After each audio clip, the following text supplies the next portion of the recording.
Hi guys, Iftikhar Anwar here. I'm a musician and I play classical guitar and cello.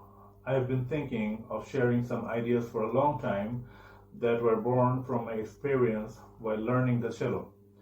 I would like to share my views regarding some cello techniques that I personally find to be very applicable to classical guitar playing. All of us want to enjoy playing our instruments, sight reading, and performing. I believe that playing other instruments can give us the freedom to explore different technical ideas. If you play multiple instruments, you know exactly what that means.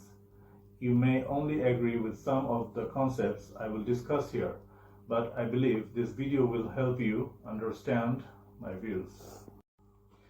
First, I want to discuss cello finger positions and show their application on guitar.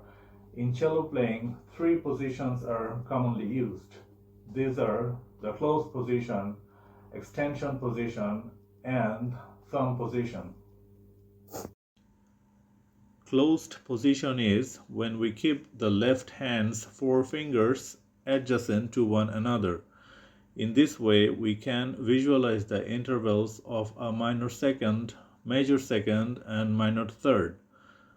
That is how a cello player can easily tell what note to play and what sound to expect.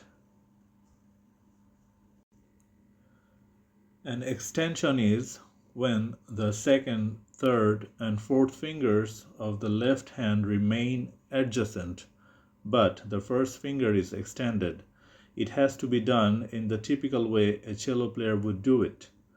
This way, the interval of major third can be anticipated easily.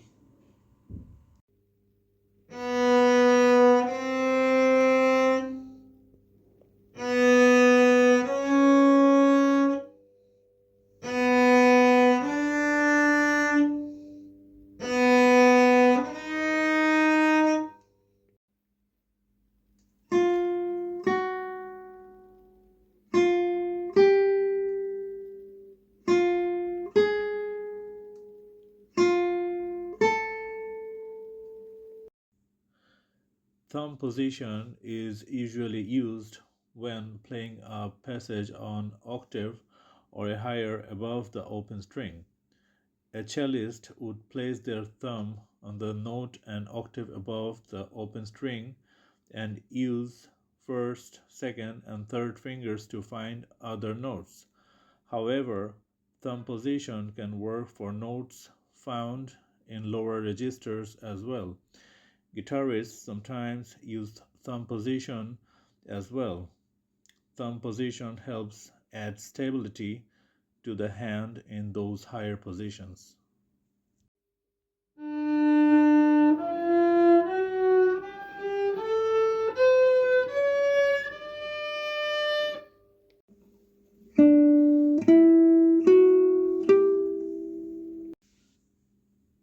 These are very common ways for a cellist to visualize the measurement of smaller intervals. Larger intervals are usually combinations of different positions. For example, thinking of an extension or a closed position after a closed position will create the intervals of an augmented fourth and a perfect fifth. The same thing can be considered on a guitar.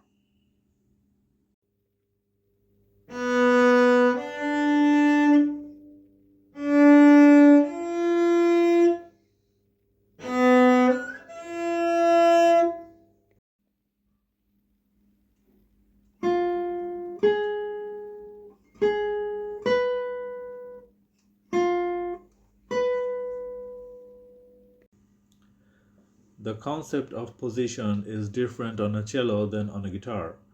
However, the point where the fingerboard is attached to the body of the instrument helps a cello player reach higher pitches of the cello. This is called the fourth position.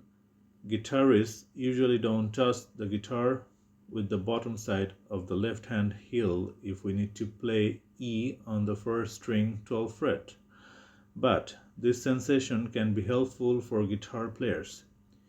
If we touch the fretboard in a certain way, we can feel that our first finger lands on the ninth fret. However, this is a matter of muscle memory and it requires practice.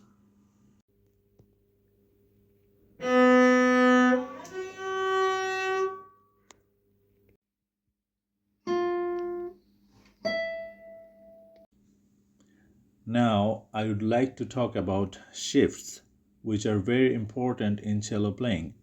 One basic difference I feel between playing cello and playing guitar is that shifting is very common in cello playing but less common for guitar playing. Both instruments have applications of their own, but the issue I want to share here is the way a cello player would be thinking while shifting with the left hand.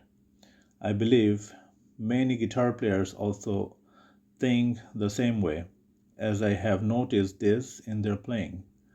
While shifting, the elbow should move first without changing the finger curvature. In this way, bigger shifts can also become easier for guitar players.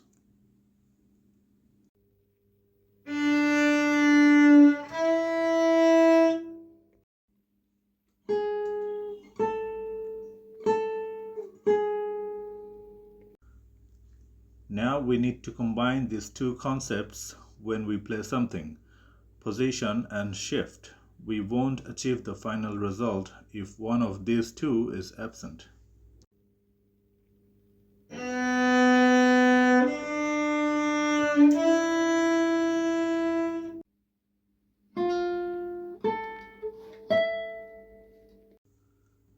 Vibrato on a cello is heard more clearly than on a guitar because the guitar has a softer nature of sound and its notes decay quickly.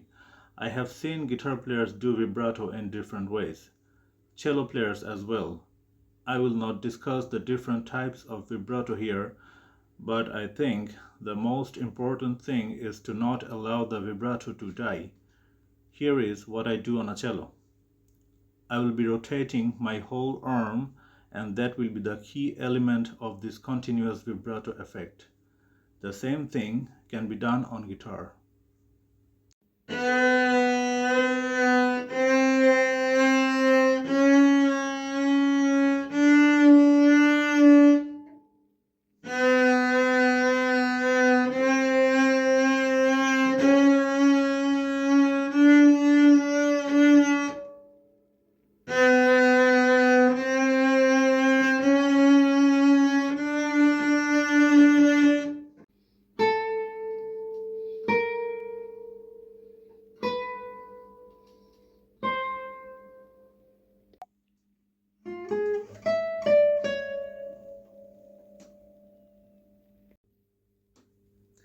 This is all I had to share. Thanks for being with me.